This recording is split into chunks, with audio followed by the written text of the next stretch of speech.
ভোটের হওয়ায় উৎসব আমেজ লক্ষ্মীপুরের রামগঞ্জ, রায়পুর, রামগতি পৌর এলাকায়। সমর্থকদের নিয়ে প্রার্থীরা ঘুরছেন ভোটারদের দ্বারে দ্বারে, দিচ্ছেন নানা প্রতিশ্রুতি। আওয়ামী লীগ সমর্থিত প্রার্থীদের তেমন অভিযোগ না থাকলেও সুষ্ঠু নির্বাচন নিয়ে শঙ্কা বিএনপি প্রার্থীদের। আমাদের দলে কোনো বিভেদ নেই, অন্যান্য প্রার্থী যারা আছেন ওনারা সহ একসাথেই আমরা মনোনয়নপত্র দাখিল করেছি।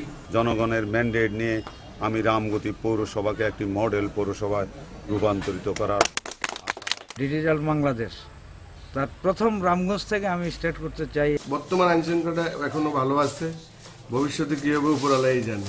আজ আমি আনন্দে আত্মহারা, জানি না এই নির্বাচন সুষ্ঠু হবে কিনা। আর আচরণ বিধি লঙ্ঘনের অভিযোগ তুলেছেন জাতীয় পার্টি মনোনীত মেয়র প্রার্থীরা।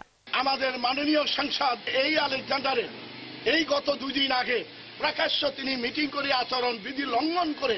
এদিকে জেলা নির্বাচন অফিসার জানান, আচরণবিধি লঙ্ঘনের অভিযোগ পেলে ব্যবস্থা নেওয়া হবে। সকল প্রার্থীকে তাদেরকে আমরা আচরণবিধির কপি সংগ্রহ করেছি এবং তাদেরকে বলেছি যে তারা যেন এই নির্বাচনকালীন সময়ে তারা আচরণবিধি পরিপূর্ণভাবে মেনে চলে।